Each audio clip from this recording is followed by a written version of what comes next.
This is in alphabetical order. We have here State Senator Daniel Biss. Give him a round of applause.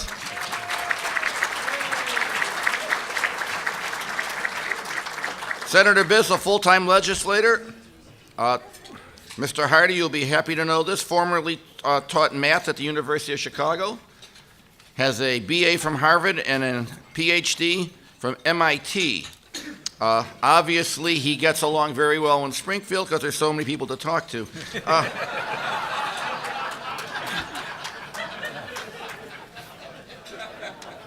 I was waiting for that one.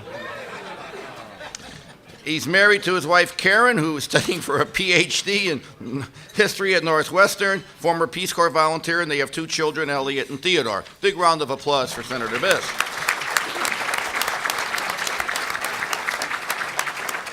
Again, alphabetical order, Laurence Msall, president of the Civic Federation, which started in 1894 to end corruption in Chicago.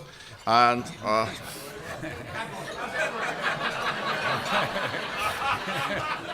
fill in your own joke.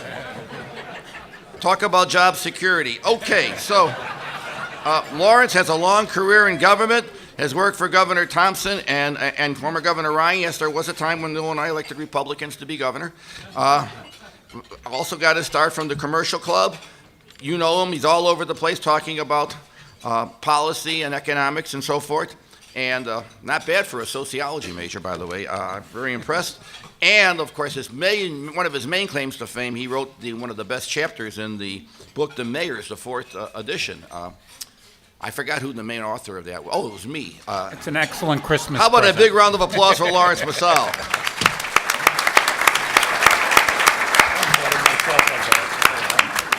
Elaine Nekritz is a state rep from Northbrook. I want you to just, if you could look closely, these are all her committees. It's incredible. I mean, Don't read them. no, I'm not going to read them, but there are obviously 2 or 3 of you down there who take your name. She has a law degree from the University of Michigan, and she is a former village community relations member from Northbrook, and she's the township committeeman of Northfield Township. She resides with her husband, Barry, who's sitting over there in Northbrook. How about a round of applause?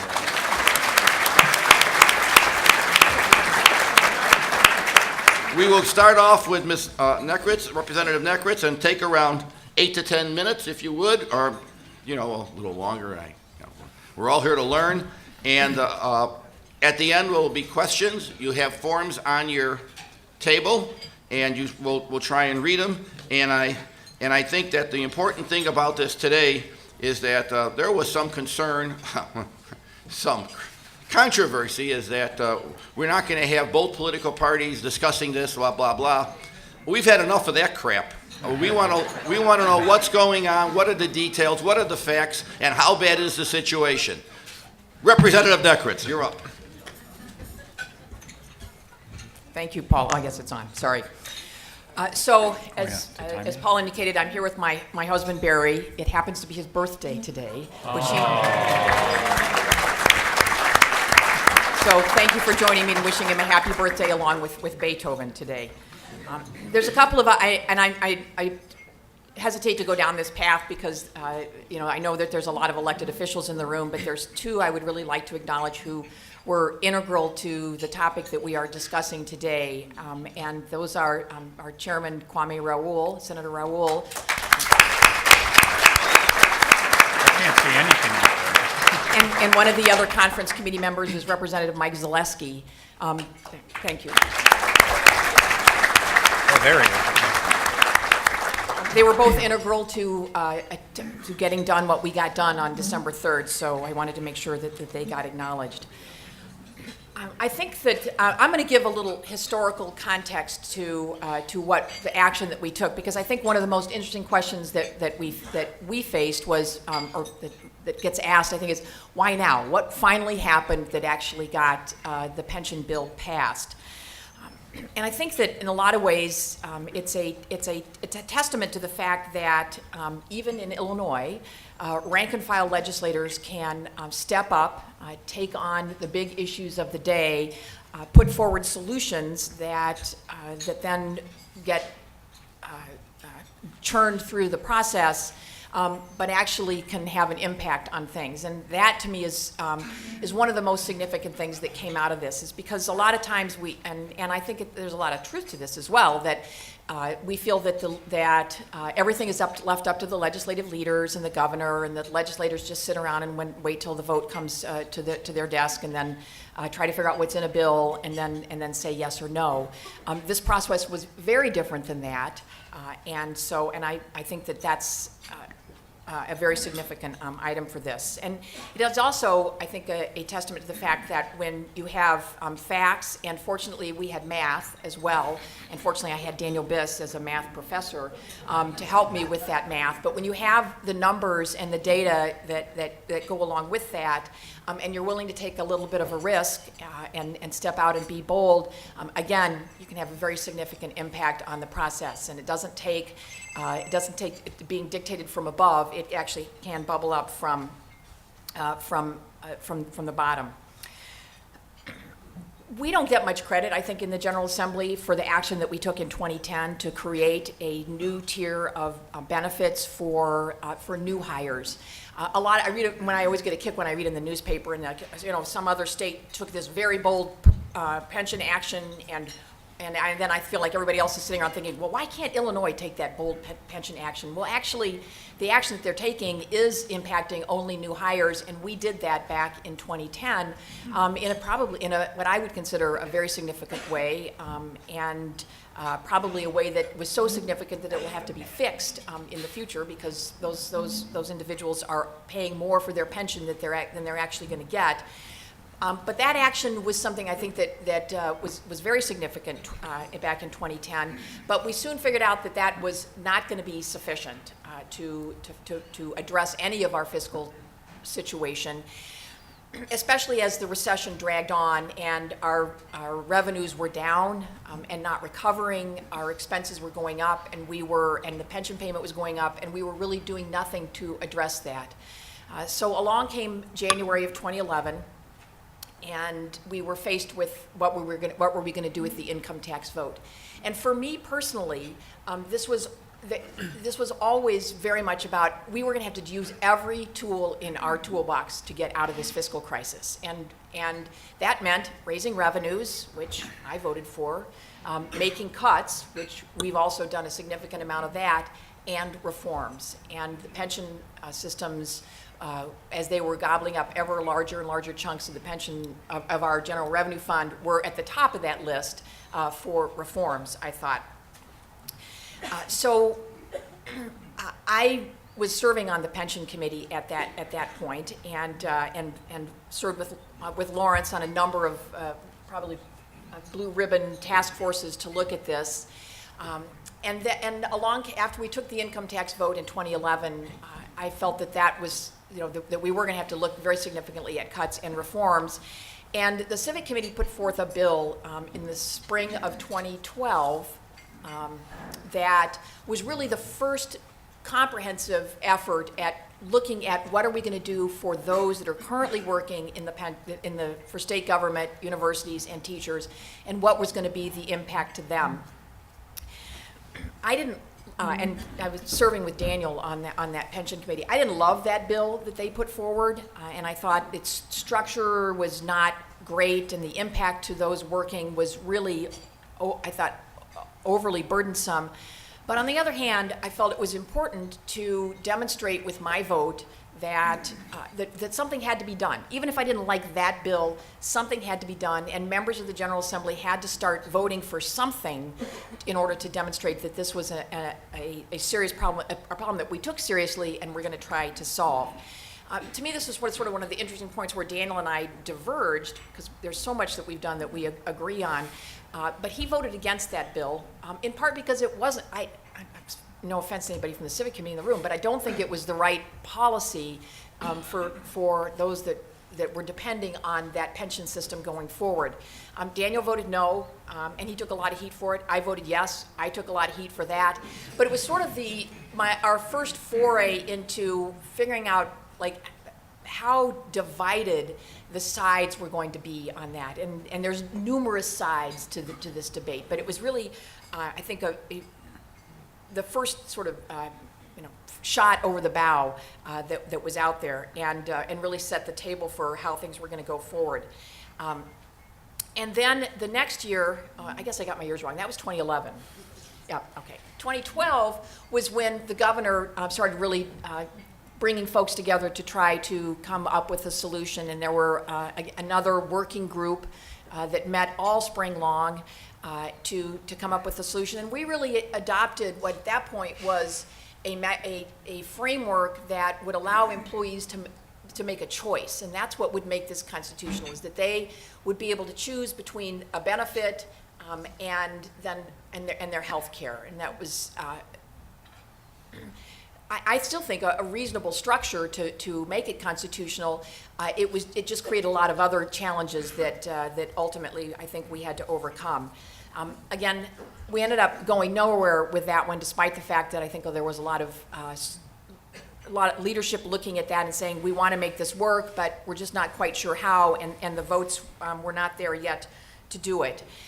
One of the other things that was happening in the spring of 2012 was that, despite the fact that the labor unions were claiming that they were not at the table, labor was meeting with leadership and with the governor's chief of staff, with the speaker and with the Senate president. And I was one of the first times that I got to be in the big boys room and got to hang out with them at those meetings. But it was very clear at that point that while we were discussing and talking, we were not getting any closer between those two, but between what the legislature was looking at and what labor was looking at. And so while there's a lot of consternation about the fact that they were not at the table, I frankly think that there was a table, we were all at it, and we just didn't agree. Those negotiations just were not going to get us anywhere. So as we finished up 2012, we were at yet another point of inaction.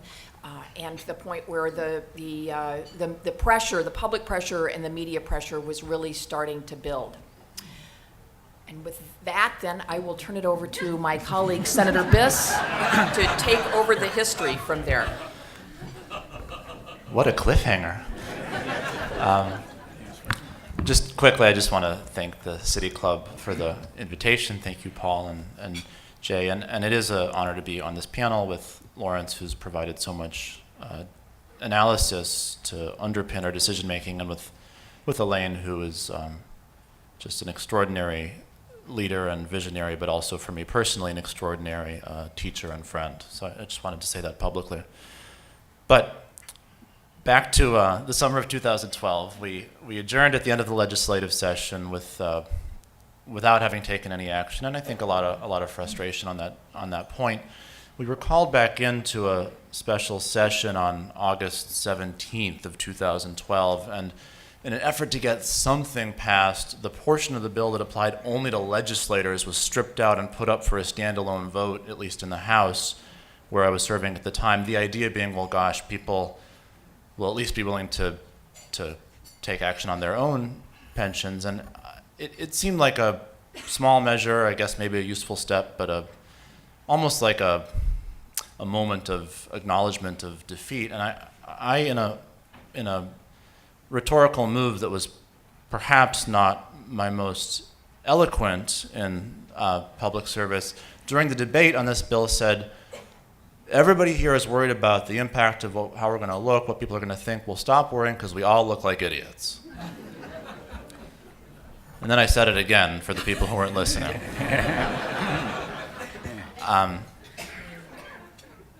In fairness, I was probably right, but it was an expression of a very real frustration, and we didn't pass even that stripped down bill, and we all got in our cars and started driving back home, and as I was driving home, my phone kept ringing. It was colleagues in the legislature, particularly freshman members of the House, who said, well, hey, Daniel, if I were you, I might have chosen different words, but yes, I agree, this is embarrassing, we have to do better. And so a small group of House members began to meet and brainstorm and try to figure out what we thought might work. And then shortly thereafter, Elaine and I sat down, and I have to say, in a matter of probably 45 minutes or an hour, I sketched out on a small piece of paper what we thought a workable pension bill might look like, something that we could support in good conscience, reluctantly perhaps, but in good conscience, something that we thought would operate on a framework that made sense for the state. And then Elaine was in the middle of an incredibly competitive election campaign, so she went off and knocked on doors and harassed her neighbors, and I started working on drafting the bill. Elaine won her election, thank God. And on December 5th of that year, 2012, we were able to stand with not just the two of us, but 19 other members of the House and introduce a bill. It was mostly Democrats, but some Republicans, African Americans, Latinos, mostly Chicagoan suburbs, but a little bit downstate as well, and put out a bill and said, this debate is not going anywhere. This bill is our attempt to lay something reasonable on the table that legislators can stand up behind and in support of and move the debate forward. And one thing that, as I was reflecting back on that this morning, preparing for this, I remembered was that it really was an unusual move. And it wasn't just a socially or culturally unusual move, it was a procedurally unusual move. We stood at that press conference and laid out the bill, and we got all these questions like, what's its fiscal impact? How much money will it save? What's the argument for why it's constitutional? And our answers, which we bluffed our way through them, but our answers were basically, we have no idea. This is just us by ourselves. We have no staff. We have no technical assistance. We're just trying. We're just trying our best. And we literally only got actuarial analyses started after that day because it had been quite literally a group of legislators not speaking to anybody outside of the House of Representatives. The process went forward. The actuarial analysis eventually was conducted. The long legal debate continued, and legal analysis was conducted as well. The bill did not pass at the end of that legislative session in the waning lame duck moments, not for lack of trying. And then in the spring of 2013, two things happened in parallel. First of all, the House engaged in a process of kind of dismembering that bill and then reassembling it into what eventually became known as Senate Bill 1, which passed, I think, in late April. And then in parallel with that process, the Senate president underwent a very lengthy, difficult negotiation with the We Are One coalition representing public employee unions, and was able to reach an agreement on a bill that was numbered Senate Bill 2404, a bill that was patterned after the constitutional theory that had been in the negotiations of the spring of 2012. And I have to say, it was an extraordinary achievement. I did not wind up supporting that bill, but it was an extraordinary achievement and a major negotiation, ending with a set of concessions that I think a year before would have been very, very, very hard to envision taking place. Nonetheless, the House wound up not taking up that bill. The Senate wound up voting down the bill that the House had passed, and we adjourned once again, feeling frustrated and irritated and embarrassed, and you probably have adjectives too, if you're interested.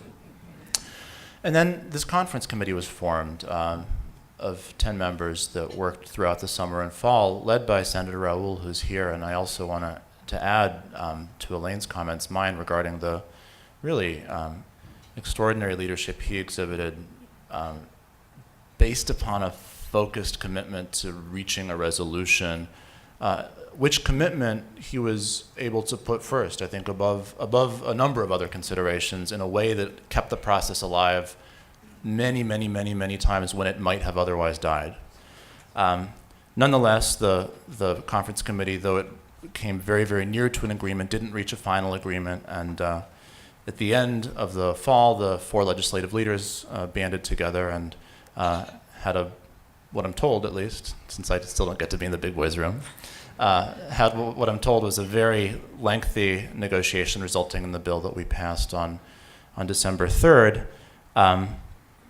In a kind of dramatic series of concurrent debates and votes, the House and Senate were able to debate concurrently because of the procedural realities of a conference committee report. And after a lengthy debate, the Senate passed the bill with no votes to spare. And a few minutes later, the House passed the bill with just 2 votes to spare. And then 2 days later, the bill was signed into law on December 5th, 2013, the first anniversary of our introduction of the bill that we had crafted in the fall of 2012.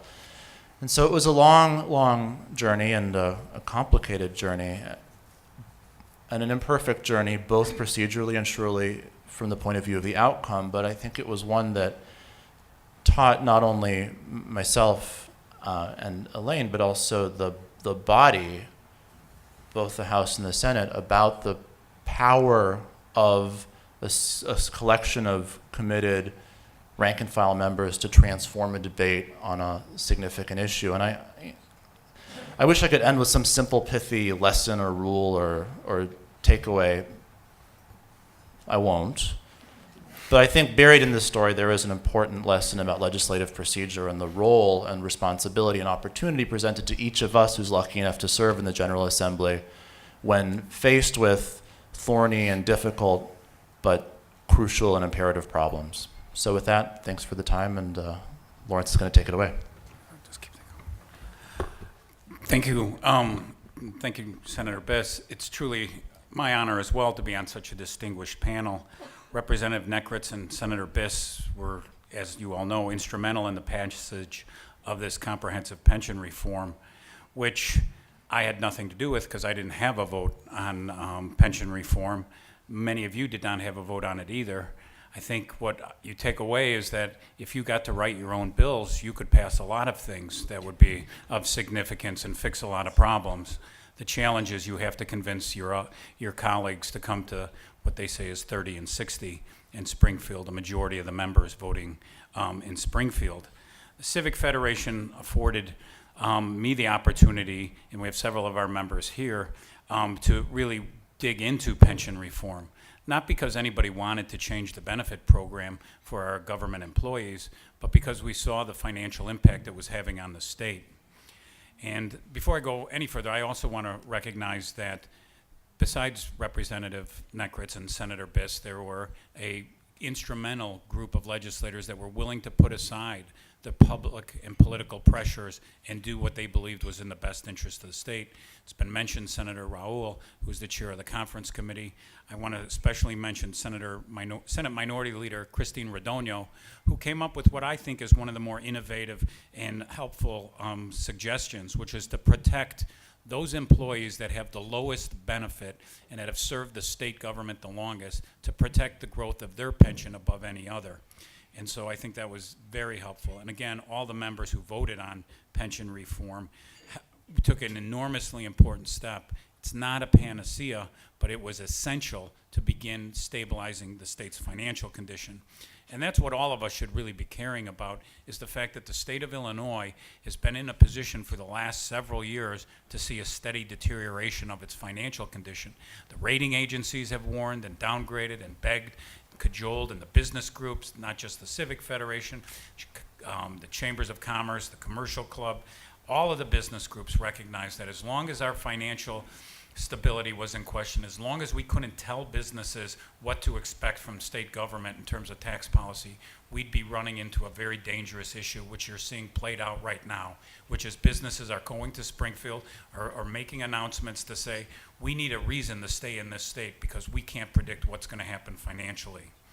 Nobody should be happy that we had to take that past Senate Bill 1, that the state of Illinois had to take the painful step of reneging on its promises to its employees and retirees.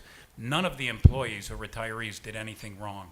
They made their contributions, they provided their service. None of the taxpayers in the state of Illinois did anything wrong either. They made their tax payments. But unfortunately, we found ourselves in a place where our government had made promises that it was not funding, and which had created a system that was enhancing the benefits at the same time it was underfunding the pensions. This new law is a reasonable compromise. It reduces the state's overall pension obligations while still preserving the defined benefit pension system. For the first time in Illinois' history, that's right, the first time. Not 1995, when a lot of people stood up and said we fixed the state's pension system, but now in 2013, the first time, we are going to put into statute an actuarially sound and recommended method of funding our pensions, with reasonable annual payments that will produce 100% funded pensions within 30 years or less. It's not going to be easy. The new law does take about $20 billion off the unfunded liability of the state, which many of you may be aware is at about $100 billion. It's going to save, theoretically, $160 billion in payments over the next 30 years. I say theoretically because we're not going to have to make that level of payment that we otherwise would have if we had not changed the law. We haven't seen the full actuarial review, which we look forward to seeing from the pension funds, and we haven't heard from the state Supreme Court in terms of the constitutionality of going forward to implement these changes. Those are big question marks, and for which all of us are going to be waiting. Even if, and hopefully if, this law is held constitutional and we could begin implementing it, the state still faces horrifically difficult financial challenges. It still, today, has over $6 billion in unpaid bills that were dragged in from last year. It still faces the temporary income tax increase, which begins ratcheting down in 2015. That's going to result in a reduction of about $2 billion in state revenue. Governor Quinn, as he puts together his budget for the coming year, has enormous challenges trying to figure out how to meet all the other competing demands for state services.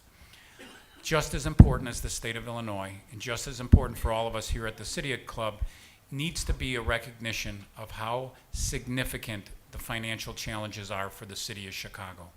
The state legislature and the state statute created not just the state pension systems, but the city of Chicago's police, fire, municipal, and laborers pension funds, the county of Cook's pension funds, as well as the Chicago Public Schools. All of those pension funds are in trouble. The city of Chicago's police and fire pension fund faces a $600 million increase in their contributions next year.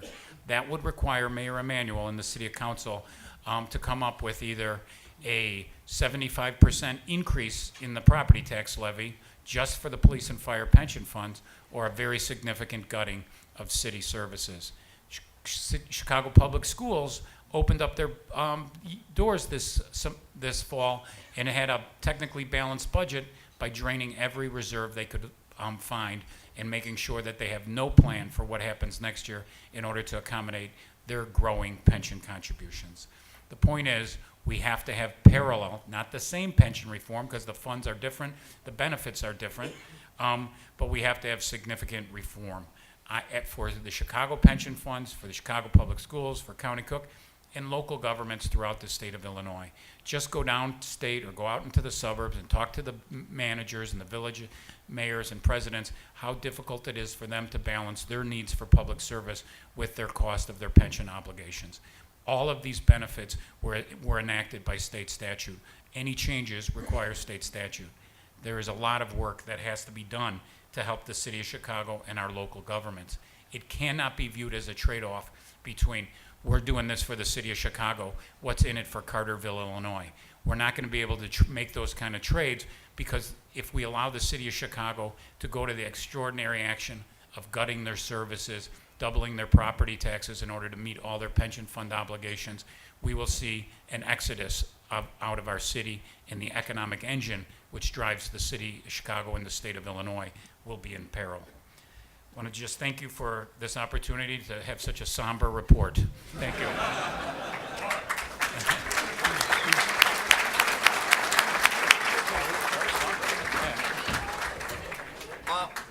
By the way, as you leave, you'll see small vials of hemlock for those of you who think it's really, after all this uplifting news.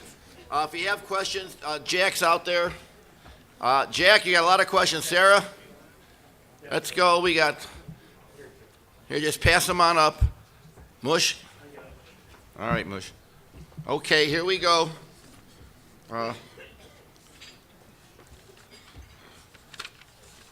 Chris, you're a board member. We got 15 board members and 50 aldermen. We'll go with the board member. Okay, here we go. Illinois residents like me who are retired who desire our income only from annuity derive. How do you know? Do not pay any Illinois income tax. Why not? The question is, when you have a pension from the state, why don't you pay Illinois income tax on it? It's not just from the state. We don't. No income tax on annuities. Okay. We don't tax pension income in the state of Illinois. I don't know the reason for that. I can tell you that the reason it hasn't changed and is that there's a lot of political backlash to that, a lot of voter backlash when we've talked about that. Because it has come up. The question has come up in the past. It came up when we were discussing the 2011 income tax increase. I'll speak for myself.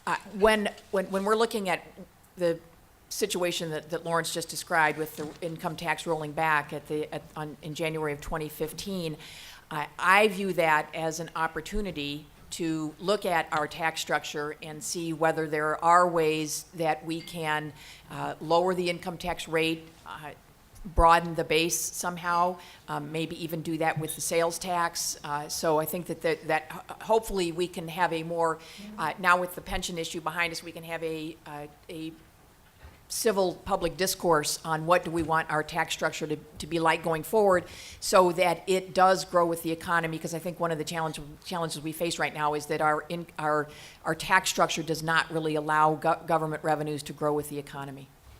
Lawrence? Chris, the reason why we don't tax retiree income from any sources, because non-city club members such as yourself might go to Florida. That's the justification, really. It is basically was justified that we would lose the retirees, and we wanted to give them that benefit. It is one of the most important thing, and I really appreciate your question, because people don't understand it. They don't understand that in the federal government, you pay federal taxes from whatever source. Your retirement income is taxable in the federal government. In Illinois, we're one of the few states with an income tax that doesn't tax some portion of your retirement income. Thank you for the explanation. We should pay. All right, Chris, this is not a dialogue, but you made your point, as you always do. The fighting alderman of the 49th Ward, Joe Moore. We just had this. He did. Okay, real quick. What are the prospects for a legislative solution to the pension crisis faced by the city of Chicago and other municipalities? In other words, do you think you could do something this coming session for Chicago and the other municipalities? Daniel? I think there's a very, very strong interest because of the essential cliff that the city is facing. The Senate president took some heat for a comment he made about whether the state was facing a crisis. He was making a really important point about the difference between the state situation and the city situation, which is that according to state statute that you, of course, can't control from city council, the city's payments are going to skyrocket shortly if we don't do anything. I think there's strong recognition that that's not an acceptable situation, and now that we have a couple different potential templates or examples that have been passed in the last year, I think there's going to be a lot of discussion. Okay. Moving along, we have a lot of questions. Linda Foreman, what is the support for a graduated income tax? You have a little sidebar there, but we'll leave it at that. Any support for a graduated? Ralph Martiri's not here, or else there'd be 25 minutes on it, so go ahead. There is support for it. Whether there is sufficient support to get to a 3/5 majority in the House and the 3/5 majority in the Senate, my considered opinion is that it's a much tougher lift in the House, and I frankly think that that's going to be a real challenge to get 71 of the 118 votes in the House on that. I think the other issue that, in general, in theory, graduated income tax is something that many people embrace and like, but it really comes to the point, I think, both practically and also in terms of what you're going to use the new resources for. You're not going to create a graduated income tax. I don't think you would go to the trouble to try to get on the ballot the constitutional amendment that allows the graduated income tax to first get the General Assembly to put it on the ballot, then get 60% of the citizens voting on the issue to establish a graduated income tax amendment to the Constitution, then get the General Assembly to pass that. if you weren't going to get more revenue out of it. And if you're going to get more revenue out of it, how much revenue and what is the graduated rate going to be so people have an understanding? There are, as I pointed out, not just the state of Illinois that has financial challenges, but also the local governments that will be looking for what's in it for them. And I would just quickly add, personally, it's something I very strongly support. I think it's worth doing the thought experiment and imagining what the response would be like if you went to Washington and said, hey guys, you should amend the Constitution to require the federal income tax to be flat. You would get laughed out of the room. You would be to the right of Grover Norquist. And yet that's the situation here. Okay, Mike Kreloff. I'll skip that little, compliment. Obviously, it's a plant, so I'll read your question. Fan of Paul Green, that doesn't separate you from 95% of the people here. All right. 96%, Mr. Yeah. Okay. The speakers did not mention any role by Governor Quinn. I'll let that sink in for a second. Okay. Shouldn't his calling for the creation of a conference committee be credited for moving the ball? Jump in, anybody. Okay. I will say this, and certainly when the conference committee was announced, it had a lot of us that have watched Springfield for a long time scratching our head in terms of how that was going to work. But it did have the benefit of keeping people working on the issue. And one thing that the Civic Federation got challenged a lot over the years, and this has been in the work many years, and legislators, was, do we really think they're going to fix it? How can you be so, people, a week before this bill passed, people were asking me, are you optimistic that the state of Illinois is going to deal with its pension crisis? Well, the honest answer is no one. No one could have been optimistic. There was no evidence to be optimistic, but you were hopeful if you wanted to see them fix the problem. And so one of the lessons that I think you take, and that Governor Quinn deserves credit for, is he knew that if you kept working on it, you were much more likely to fix the problem than if you just gave up and went home for another couple months. Yeah, and I think he was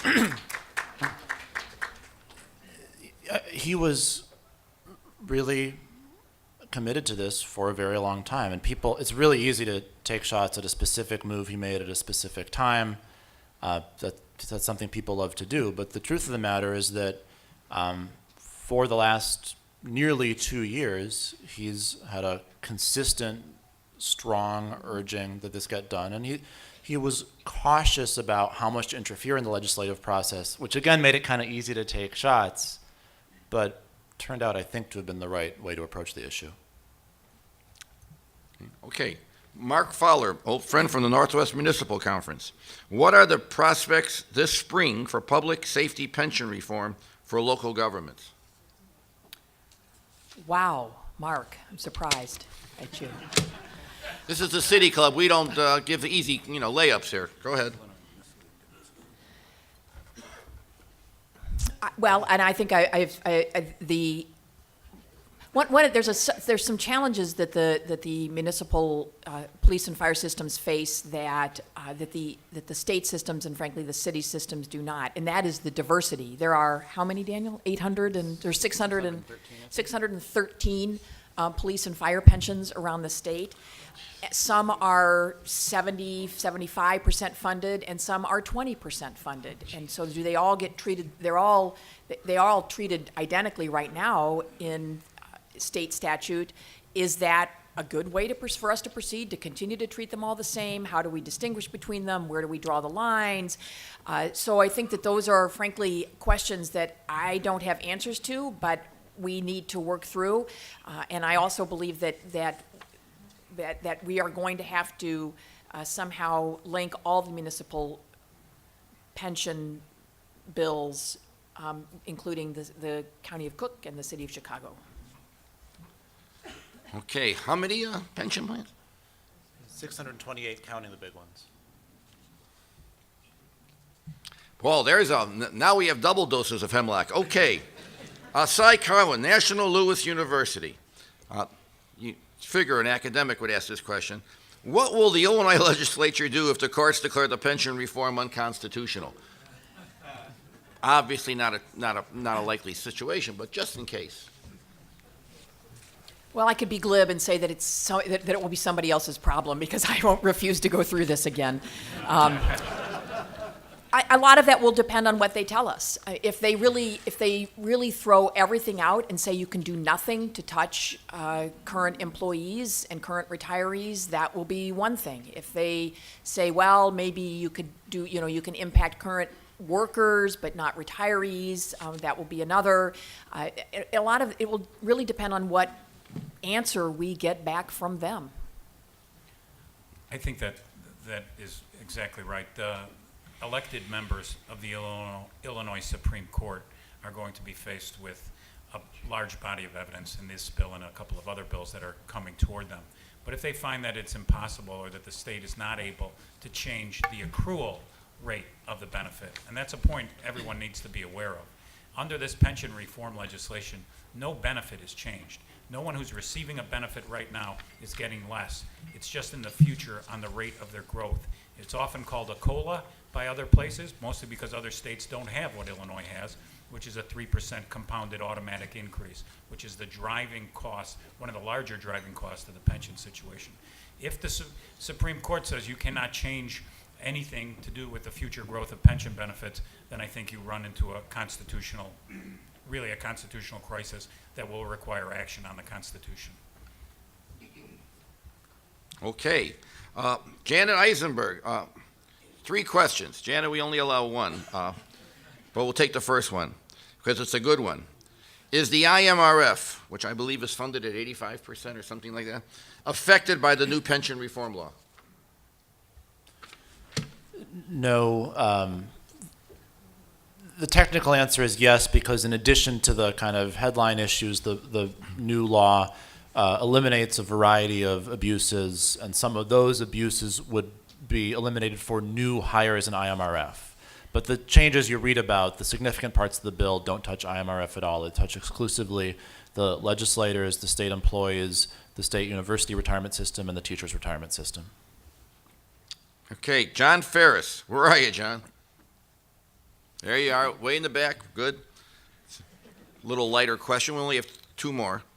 John Ferris, quote, I'm retired with a great pension. Why 100% funding target for 2044? 90% would work fine. Think about that. Well, there's 2 different issues that get confused sometimes here. People often say, well, it's viewed that 80 or 90% is a healthy pension system, so why are we going for 100%? 80 or 90% is viewed as healthy in a snapshot in time, not as a long-term goal. The systems that are 80 or 90% funded and viewed as healthy are on a path over 30 years or less to get to 100% funding. And to be on the expectation of a permanent or very, very long-term underfunding is both inconsistent with actuarial principles and also over the long term more expensive because you're essentially carrying around a debt that you have to be financing at 8% interest forever. Okay, Chip Hart from Hart Enterprises. Where are you, Chip? Did you notice the people in the back ask the most questions because they're really interested in moving on up? Got to improve your penmanship here, though. You did print. Help me out on this, Chip. Is it true that the 401k portion of the benefits is not, what's that word, owned? Owned by the members. Why didn't it make more sense to move completely to a defined contribution plan? Tough questions, tough answers. Well, there's several answers to that question. I think one is a constitutional issue that we felt that moving away from a defined benefit plan for those that are currently working and those to just put them in a defined contribution plan created some constitutional challenges, and that was a path that we decided not to go down. A second reason would be that if you depending on how you would structure the defined contribution plan, would determine whether or not there would continue to be money coming into the pension systems, and we are so underfunded that we desperately need current employees to continue to be paying into that system so that it remains healthy and gets to the point where it is fully funded. And then I think probably the most important consideration was getting the votes on it. I don't think there was, we barely got, as Laurence pointed out, we barely got 60 and 30 on what we had, retaining a defined benefit plan, which I think was the right policy, but we barely did that. Those that introduced a bill in the House that does move everyone into a defined contribution plan, I think has 3 sponsors on it. So 57 more, and we could have been there. The other thing I think is important to point out is that many of the employees, the teachers and the university employees, are not covered by Social Security. And so to provide them only a defined contribution plan would be quite challenging and would not necessarily provide the economic security.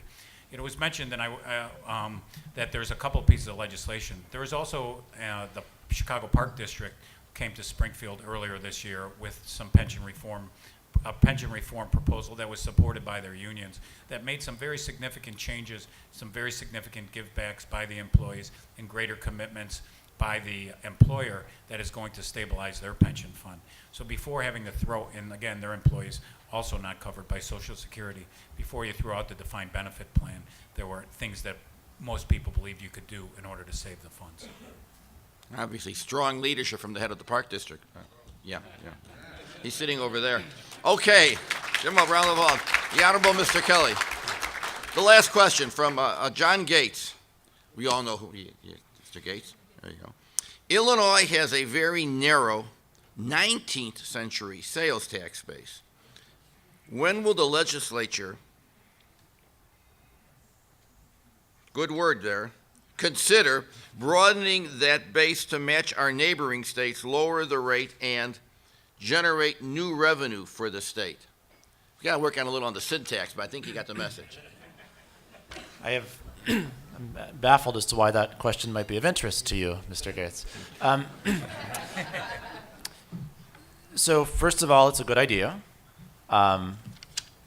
Second of all, I completely agree with Elaine that the upcoming statutory decrease in the income tax rate, which if allowed to stand by itself would absolutely destroy the state, is an opportunity to have a discussion about smart tax reform. And if we have a reasonable discussion about smart tax reform, broaden sales tax base, possibly with a reduced rate, possibly not, would certainly be one of the foremost items on that menu. The politics of it are very, very difficult for obvious reasons. Every little place to which you might broaden the sales tax base has a constituency that wishes you wouldn't do so. And while the premise of your question is absolutely correct, that many states have broader sales tax bases, I've learned recently that most of them have had those broader bases since their sales taxes were constructed. In other words, it's easier to enact a sales tax for the first time with a broader base than to gradually broaden it out bit by bit. That said, it's something that ought to be considered and probably done. How about a big round of applause?